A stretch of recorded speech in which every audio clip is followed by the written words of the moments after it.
오늘 우리에게 주신 하나님의 말씀 보도록 하겠습니다. 오늘 우리에게 주신 하나님의 말씀은 마태복음 11장 20절에서 24절까지 말씀입니다. 마태복음 11장 20절로 24절 말씀입니다.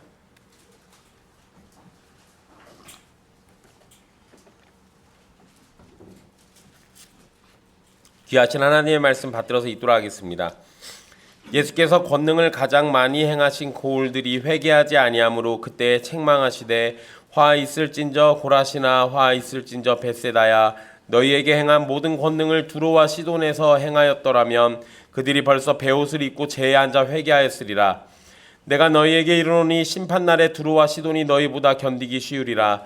가버나움아 내가 하늘에까지 높아지겠느냐 음부에까지 낮아지리라. 내가 행한 모든 권능을 소돔에서 행하였더라면 그 성이 오늘까지 있었으리라.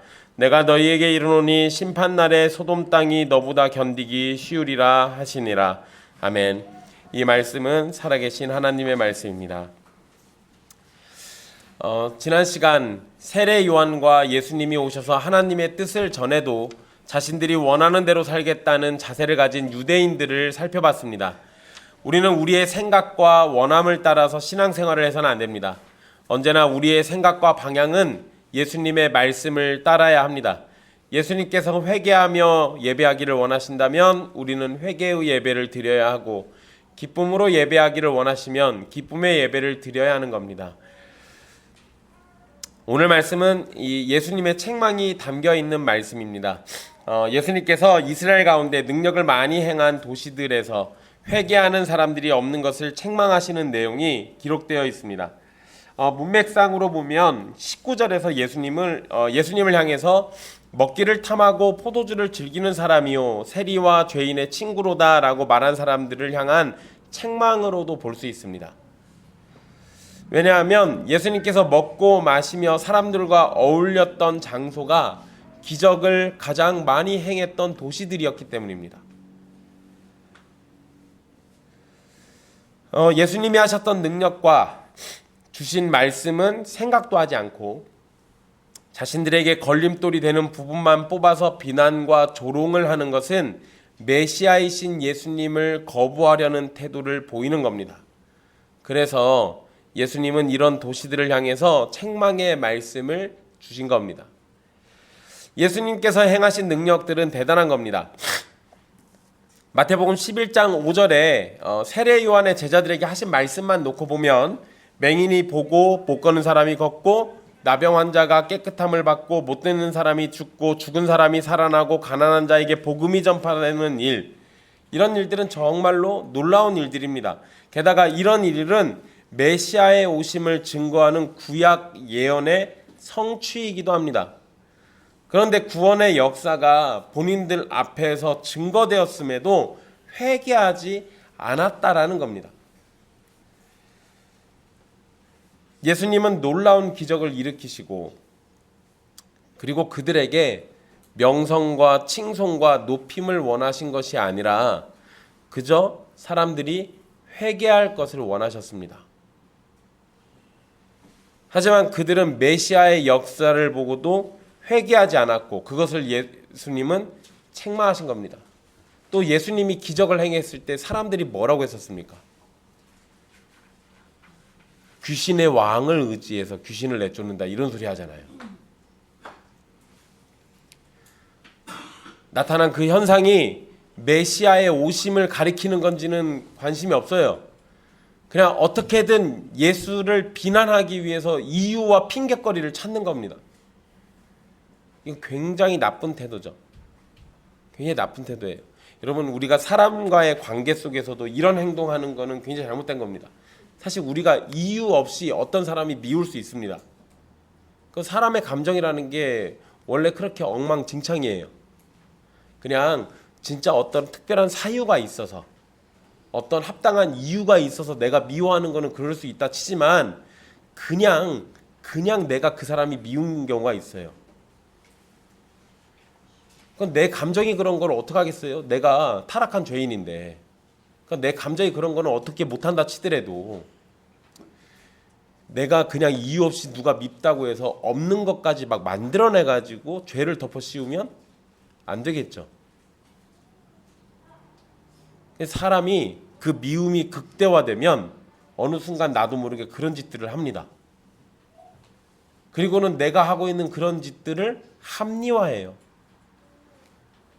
사람 간의 관계 속에서도 그런 일은 함부로 벌어지면 안 되는 겁니다. 그런데 여러분, 지금 이 당시 유대인들, 특히 바리새인들을 중심으로 예수님에게 이런 짓을 한 거예요. 아니, 예수님이 귀신을 내쫓고 돈을 요구했습니까? 귀신을 내쫓고 자기 이름을 알리길 했습니까? 그런 게 전혀 없었어요. 사람들에게 병 고침을 해주고 헌금 바치라고 그랬습니까? 아니, 그런 일이 없잖아요. 예수님은 그런 거에 별로 관심이 없어요. 예수님이 정말 관심을 두고 있는 건 그런 역사들을 통해서 또 증거되는 하나님의 말씀을 통해서 사람들이 회개하기를 바라고 계신 거예요.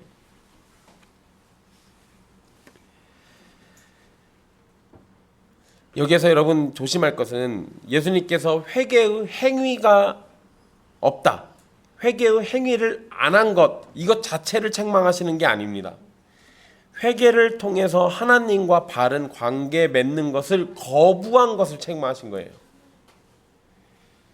예수님께서 회개하라 천국에 가까이 왔느니라 라고 말씀하실 때 회개의 목적은 하나님의 나라가 가까이 왔기 때문입니다. 즉 하나님이 다스리시는 나라가 가까이 왔는데 회개하지 않음으로 하나님과 바른 관계를 맺지 않으면 남는 것은 심판밖에 없습니다. 그러니 예수님께서 회개하라고 말씀하시는 것은 하나님과 바른 관계를 맺기 위해서 회개하라는 것이지 회개라는 종교적 행위를 하라는 의도가 아닙니다. 당연히 회개라는 행위는 회개를 하면 이 행위가 따라올 수밖에 없어요. 내가 마음으로든 겉으로 행동으로든 회개의 행위라는 걸 하게 되어 있습니다. 그런데 그것은 하나님과 바른 관계를 맺기 위한 수단으로서 행해져야 하는 거예요. 제가 이런 얘기를 드리는 이유가 있어요.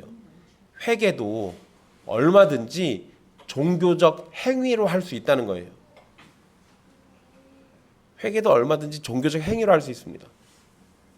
여러분, 제가 예전에 한번 말씀드린 적이 있는데요. 제가 이단 사역을 할 때 초창기예요. 2003년도인가 아마 그럴 거예요. 서울에 올라가가지고 그 이단들 관련돼 가지고 뭘 하려고 제가 다른 이단 사역자랑 같이 남서울교회라는 데 갔었습니다. 좀 굉장히 커요. 근데 그날 거기에 전국에서 이름 있는 목사들이 모여가지고 금식기도 한다고 그랬거든요. 회개하면서 금식기도 한다고 그래가지고 그래서 갔어요. 그래서 거기에서 뭘 하려고 간 건데 금식은 하시더라고요. 아침 금식. 모이기를 10시에 모였는데 12시까지 금식하시더라고요.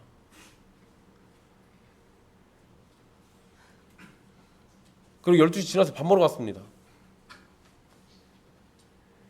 그리고 제가 금식 기도라고 그래가지고 진짜 정말 간절히 기도할 걸 기대했는데 들어가는 입구에 무슨 미네랄 워터인가 뭐 잔뜩 있더라고요. 그거 하나씩 들고 들어가셔가지고 물을 또 그렇게 원 없이 드시더라고요. 금식하시는데. 그리고 회개했대요. 그리고 점심 먹으러 갔어요. 부대찌개 맛있더라고요. 여러분, 종교적 행위는 얼마든지, 회개라는 종교적 행위는 얼마든지 가능해요. 얼마든지. 종교적 행위를 하라는 게 아니고 진실로 마음에 우러난 내 영혼이 주님 앞에 서는 그런 회개가 중요한 거예요. 행위 자체가 중요한 게 아니라고요. 초점은요, 그냥 사람들에게 내비치기 위한 이런 거 아니고 또 심판을 피하기 위한 그런 회개도 아닌 겁니다. 하나님과 바른 관계를 맺기 위해서 회개를 해야 하는 거예요. 구원 자체에다 목적을 두는 것이 아니라 하나님과 관계가 회복되는 것에 목표를 두어야 하는 거예요. 예수님의 책망은 죄인들이 하나님과 바른 관계를 회복하고 구원에 이르기를 간절히 바라시는 것으로 이해할 수 있는 겁니다. 제가 또 이런 얘기 드리는 건 여러분, 이 당시 유대인들은 일주일에 2번씩 금식기도 했어요. 적어도 일주일에 2번씩 회개도 했다고요. 근데 종교적 행위잖아요. 하나님과의 바른 관계를 맺기 위해서 그러는 게 아니라 사람들에게 내비치기 위한 행위를 했다고요. 이런 거 하지 마시라는 겁니다. 예수님은 고라신과 벳세다를 언급하시면서 화가 있을 것이다 라고 말씀하셨어요. 고라신은 갈릴리의 한 마을이고 벳세다는 갈릴리 호수 북쪽 끝에 있는 요단강이 있는데 그 요단강 서쪽에 위치한 도시입니다. 그런데 이 벳세다는 특별히 베드로, 안드레, 빌립의 고향이에요. 여러분, 고라신이라는 말은 나무가 많다라는 의미입니다. 그러니까 고라신이라는 지역은 뭐가 많아요? 나무가 많아요. 벳세다는 낚시의 집이란 뜻입니다. 뭐가 많겠어요? 그렇죠? 낚시할 곳이 많아요. 그러니까 문자적으로 보면 두 지역은 육지와 바다에서 물질적인 풍요로움을 가진 곳입니다. 예수님은 고라신과 벳세다에서 행한 권능을 두로와 시돈에서 했었다면 그들이 벌써 회개했을 거다라고 말씀하십니다. 여기에서 나온 두로와 시돈은 이사야 23장과 에스겔 26장에서 28장에서 사치스러운 생활과 오만한 태도로 책망을 받았고 심판의 예언이 주어진 도시입니다. 그런데 이 두로와 시돈은 이교도들의 도시예요. 심판의 예언이 주어질 만큼 타락했던 두로와 시돈이지만 그곳에서 예수님이 기적을 행하셨더라면 그들은 벌써 회개했을 것이고 벌써 그들은 심판을 피했을 거라는 얘기예요. 그러니까 갈릴리의 두 도시인 고라신과 벳세다의 영적인 상태가 얼마나 심각한 상태인지를 지금 비교해서 말씀하신 겁니다. 고라신과 벳세다가 부유한 곳이었음을 생각하면 이들이 회개하지 않는 모습에는 물질적인 풍요로움으로 영적인 눈이 가려졌을 가능성이 아주 높은 겁니다. 그러니까 돈을 많이 가지는 것이 좋을 수도 있지만 자칫 잘못하면 그것 때문에 우리의 영적인 눈이 가려져서 하나님 앞에 온전하게 서지 못하는 결과를 가져오기도 합니다.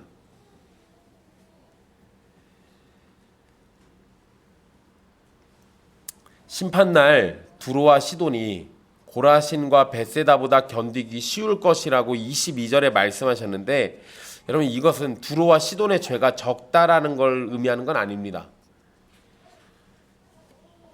고라신과 벳세다는 예수님의 기적과 말씀을 직접 듣고 경험했음에도 회개와 예수님을 거부했습니다. 그래서 고라신과 벳세다의 죄가 더 무겁다는 것을 말씀하신 겁니다. 두로와 시돈의 죄가 아마 양적인 측면에서는 훨씬 더 많을 겁니다. 적어도 얘네는 이방 나라니까 우상 숭배도 했을 거 아니에요. 이곳은 이방 나라니까 하나님의 율법과 상관없는 짓들을 할 거 아니에요.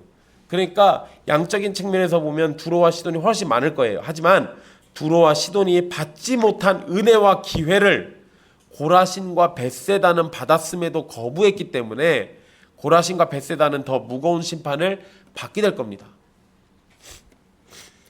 또한 예수님의 말씀을 기준으로 생각한다면 심판에는 뭐가 있을 것 같아요? 차등이 있습니다.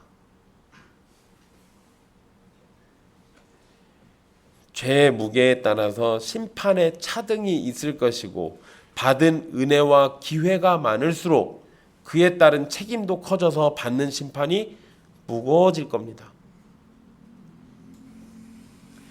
목사님, 지옥 가면 다 똑같죠. 예, 결과적으로는 똑같죠.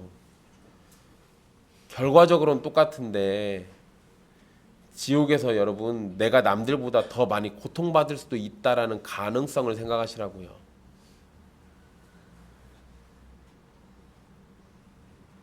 지옥이 어떻게 생겼는지 아무도 안 가봐서 사실 잘 모르죠. 근데 여러분, 예를 들면 이럴 수 있어요. 1시간 동안 다 같이 불구덩이에 있다가 5분간 휴식, 그러면 잠깐 나와 쉴 때 죄가 더 무거운 애들은 한 3분만 휴식하고 들어가 또 불구덩이 들어가 또 남들보다 더 오래 타겠죠.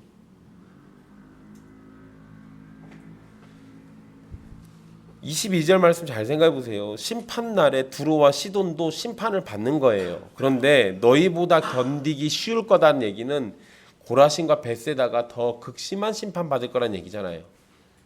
심판에도 차등이 있어요. 누가복음 12장 48절에 예수님이 많이 받은 자에게 많이 요구할 것이요 라고 말씀하셨습니다. 고라신과 벳세다는 은혜를 많이 받았으니 그만큼 더 많은 요구와 책임이 생기는 겁니다. 23절에서 예수님은 이제 가버나움을 언급하십니다. 가버나움은 예수님께서 사역하셨던 중심 도시예요. 이곳은 백부장의 하인을 고쳤던 곳이기도 하고 베드로의 장모를 고치기도 했고 들것에 실려왔던 중풍병자를 고친 곳이기도 합니다. 그런데 23절의 내용을 보면 가버나움도 고라신과 벳세다처럼 회개하지 않았던 것이 분명합니다. 그래서 23절에 보면 내가 하늘에까지 높아지겠느냐 음부에까지 낮아지리라 이렇게까지 말씀하세요. 내가 하늘로 높아질 거라 생각하고 있지? 아니야. 너는 음부에까지 낮아질 거야. 이 얘기예요. 근데 여러분 이 말씀은 이사야 14장 13절로 15절을 인용한 표현입니다. 이사야 14장의 말씀은 바벨론 왕과 바벨론의 심판에 대한 예언인데 교만으로 인해서 멸망당한 바벨론처럼 가버나움도 심판을 받게 될 것을 경고하신 거예요. 23절에서 직접적으로 언급하진 않지만 이사야 말씀을 인용해서 가버나움에 관한 말씀을 하신 걸 보면 가버나움은 교만한 도시였음이 분명합니다. 그래서 가버나움은 하늘까지 높아지고 싶었겠지만 그렇게 되지 못하고 오히려 죽은 자들의 장소인 음부에서 형벌을 받게 될 것이라고 말씀하셨습니다. 어쩌면 가버나움은 하늘까지 높아지고 있다고 스스로 여기고 있었을지도 모릅니다. 당시 가버나움은 경제와 정치의 중심 도시였어요. 그러니까 교만하기에 좋은 조건이 있었습니다. 그런데 그런 가버나움을 예수님이 어디와 비교하십니까? 소돔과 비교하세요.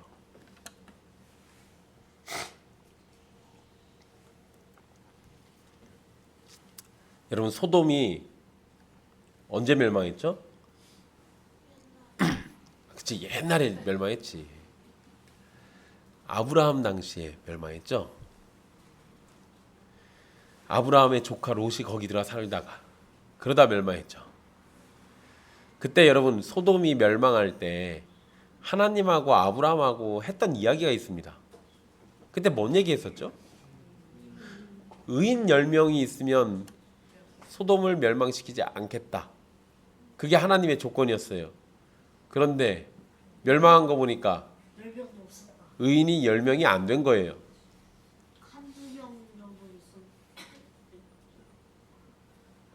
조카 롯을 의인이라고 표현한 거 보면 소돔에서는 의인이 한 명이 있었던 겁니다.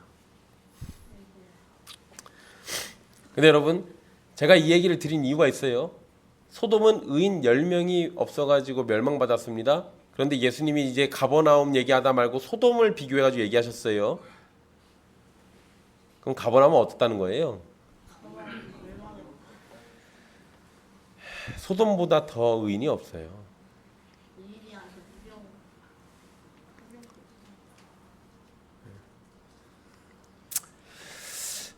소돔은 죄악으로 인해서 하나님의 심판을 받은 도시고 성경에서는 악함과 멸망을 대표하는 도시입니다.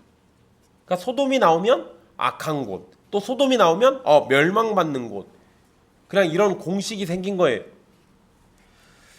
에스겔 16장 49절에 보면 소돔의 죄악을 이렇게 말합니다. 교만한 것과 풍족하면서도 가난하고 궁핍한 사람을 도와주지 않은 것. 이렇게 지적을 해요. 그런데 그런 소돔과 비교해서도 가버나움이 예수님을 거부하고 회개하지 않았던 것이 더 심각하고 큰 죄라고 본 겁니다. 악함의 상징인 소돔도 예수님이 행하신 기적을 봤다면 회개했을 것인데 가버나움은 그렇게 하지 않았습니다. 그러니 더 큰 책임과 심판이 따르는 것은 당연한 겁니다.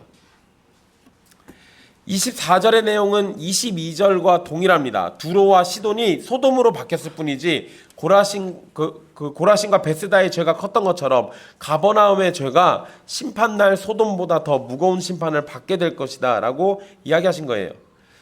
자, 여러분 우리가 지난주에 살폈던 16절에서 19절 말씀에 이 세대가 세례 요한과 예수님을 거절하고 받아들이지 않았음을 언급하셨는데, 예수님이 이 세대라고 가르치셨던 그 대표 도시가 고라신과 벳세다 그리고 가버나움입니다.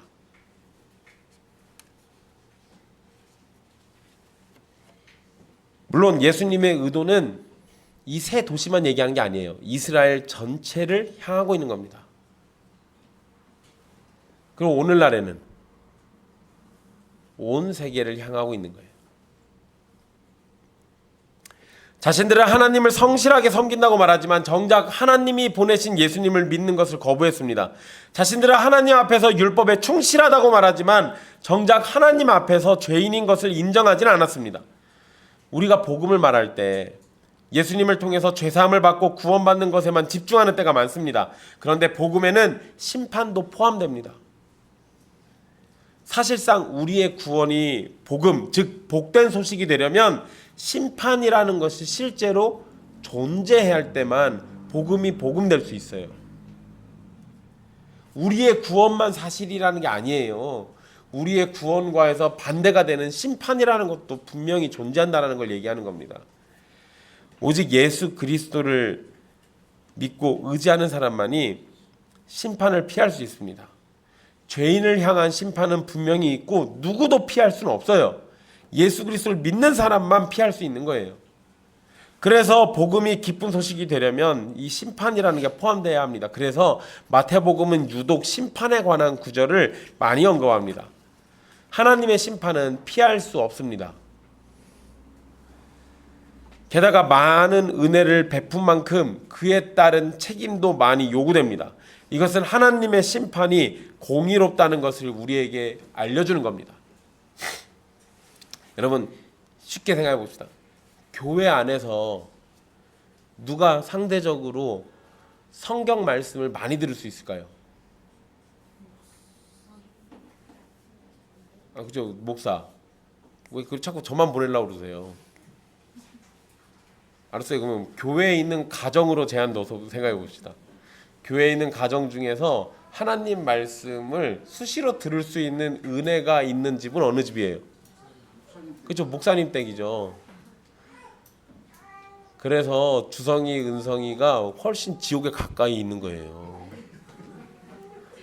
많이 은혜 받았음에도 불구하고 믿지 않으면 남들보다 심판이 훨씬 더, 봐봐 얼마나 끔찍하면 해서애가 미리 알고 울겠어요.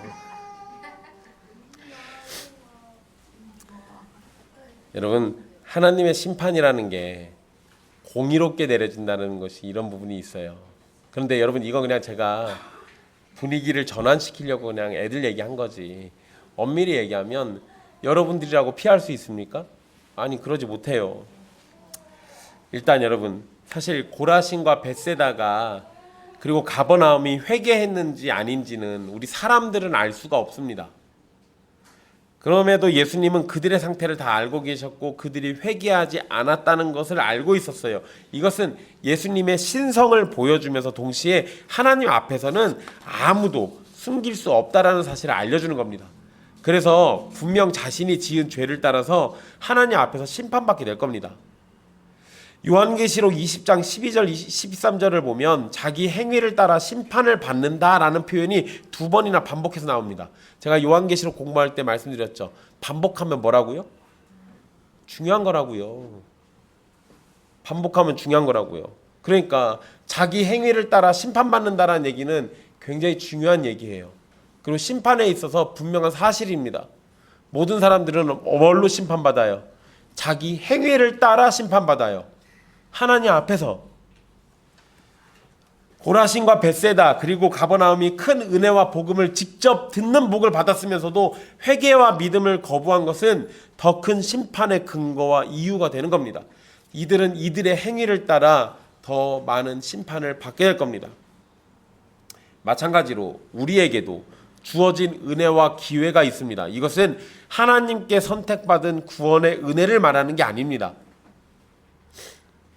선택받은 자들은 무슨 이걸 기회로 따지고 이런 수 있는 건 아니에요. 그런데 여러분 선택받아서 구원으로 택함받은 사람 이 은혜 말고 그냥 하나님의 말씀을 들을 수 있는 은혜와 기회, 이것만 놓고 생각하라는 거예요.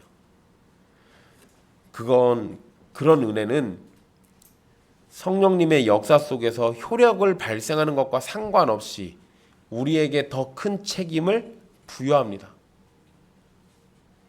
하나님께서 사람의 선택과 판단에 책임을 부여하신 거예요.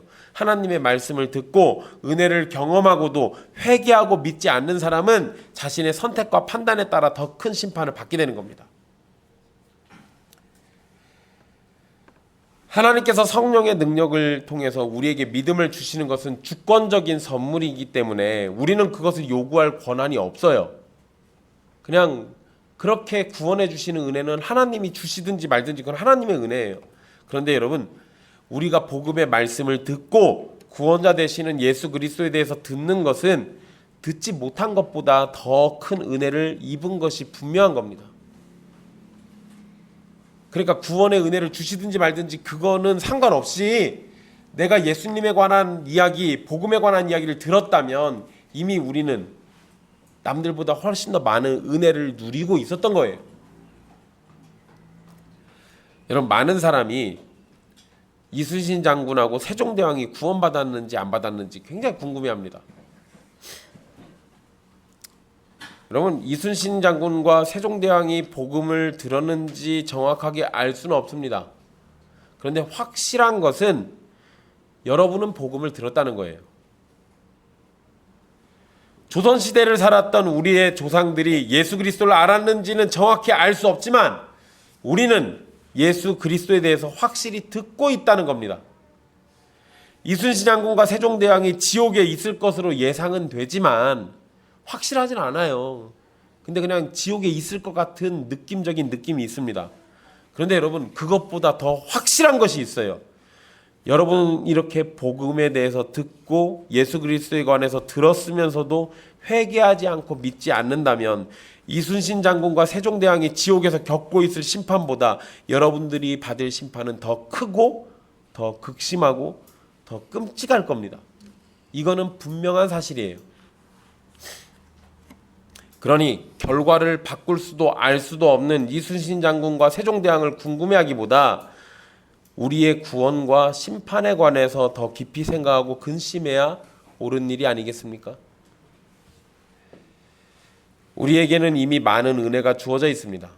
우리는 예수님을 직접 만나지는 못했지만 성경과 교회를 통해서 그리고 매주 듣는 설교를 통해서 예수님에 관해서 듣고 있습니다.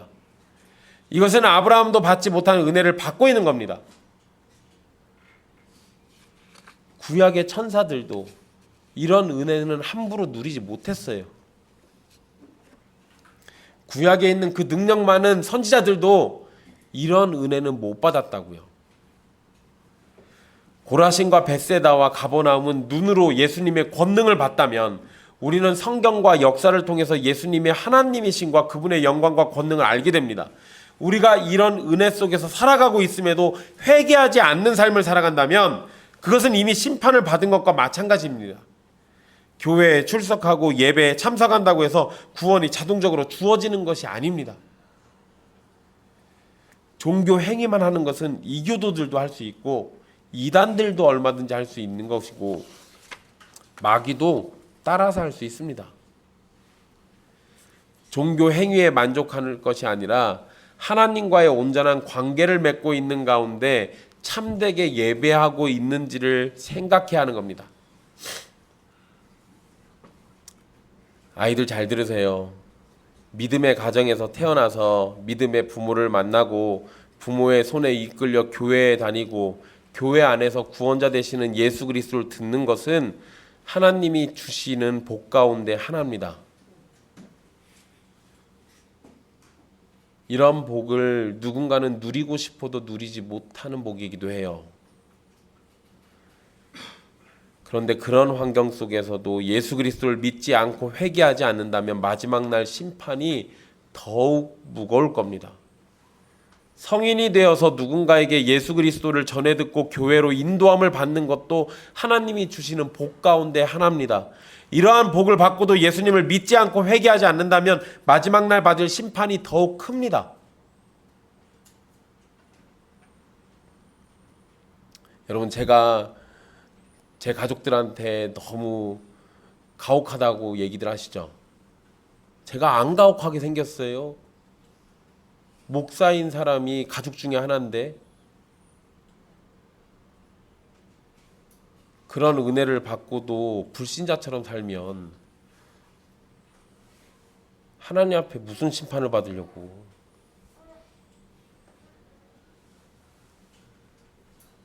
그거를 알고도 제가 방치해두면 제가 제 가족들을 사랑하는 겁니까? 제가 여러분들이 간혹 가다가 듣기 싫은 말씀을 설교단에서나 일상 속에서 여러분들에게 한다면 여러분들은 그것이 괴로울 수도 있겠지만 여러분들이 지옥으로 가고 있는지도 모르는 상황에 제가 여러분들을 방치해 두는 게 맞겠습니까? 더 많은 은혜를 받았다면 그에 따른 더 큰 책임이 요구돼요.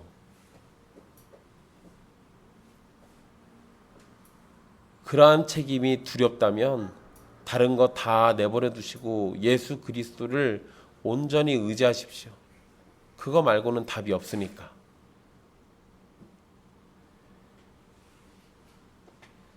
여러분, 저는 이 말씀을 볼 때마다요, 목사 자식들이 너무 불쌍해요.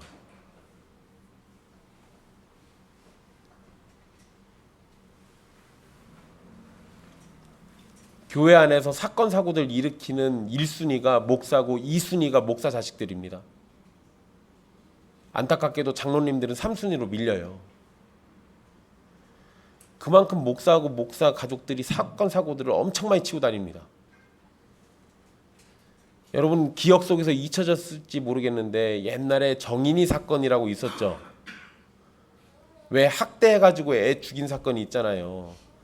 그때 그 부모가 목사 자식들이었어요.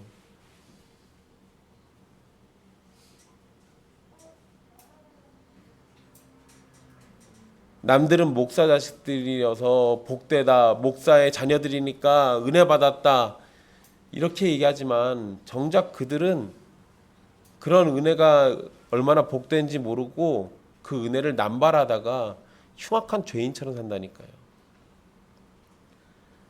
근데 이게 목사와 목사 가족들에게만 해당되는 일입니까? 아니요, 여러분들도 해당돼 있어요. 그냥 크게 사고 치는 게 목사하고 목사 자식들이어서 그러는 거지. 모든 신자들은, 교회에 있는 모든 신자들, 택함 받은 하나님 나라 백성 말고요, 교회 안에 있는 모든 신자들은 다 기본적으로 이런 은혜를 받고 있어요. 그리고 그에 따른 책임을 반드시 물으실 겁니다.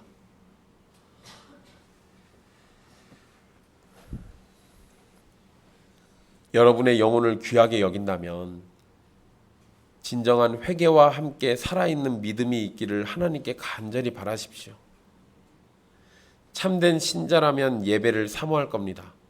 참된 신자라면 말씀을 배우려고 배움의 자리를 쫓을 겁니다. 참된 신자라면 성도의 교제를 즐거워하고 기대할 겁니다.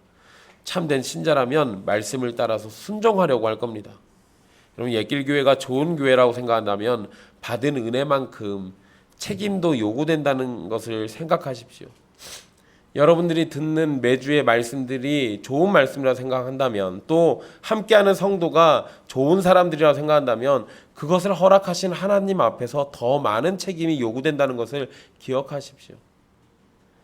여러분이 누리는 것이 좋은 것이 아니라고 생각된다면 좋은 것 찾아서 빨리 떠나셔야 돼요. 하지만 여러분이 하나님의 은혜 속에서 좋은 것을 허락받았다고 생각한다면 그에 따른 회개의 삶과 믿음의 삶, 그리고 순종의 삶을 살아가기를 힘써야 합니다. 예수 그리스도가 하나님의 약속을 따라서 오신 구원자이심을 알게 된다면 베드로가 처음 예수님께 보였던 반응처럼 주여 나를 떠나소서 나는 죄인으로소이다 라고 고백하게 됩니다. 예수 그리스도의 권능과 영광을 목격한다면 우리 자신의 초라함과 죄악됨을 더욱 알게 되어서 회개하지 않고는 도무지 견딜 수 없는 상황이 될 겁니다. 그런데 그런 것 전혀 없이 예수님을 나는 믿고 있다라고 얘기할 수 있습니까? 그런 착각에 속지 마십시오. 그거 마귀가 여러분들에게 주는 착각입니다.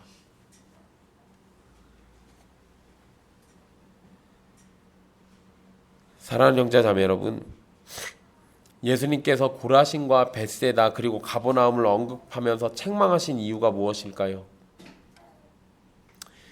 예수님이 그들을 포기하셔서 책망하셨을까요? 아니요. 포기하셨으면 책망을 안 하죠. 그냥 심판해버리죠. 책망하신다라는 것은 아직 기회가 있다는 겁니다.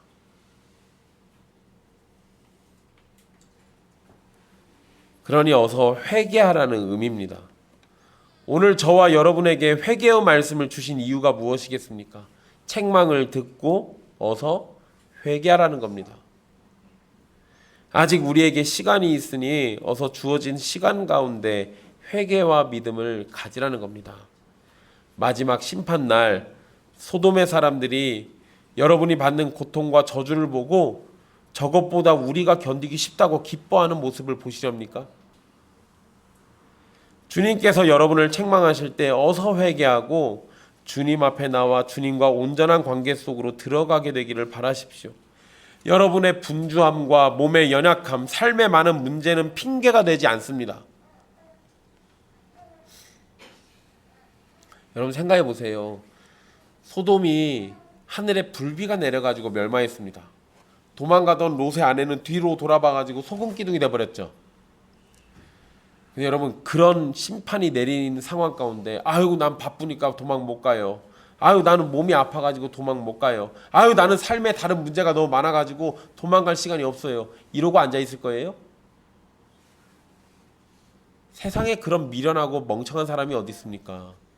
하늘에 불비가 내리면 내가 다리가 절뚝거리더라도 뛰어가지 못할 허리 통증 환자라도 하늘에 불비가 내리면 죽기 살기로 어떻게든 갈 거 아니에요.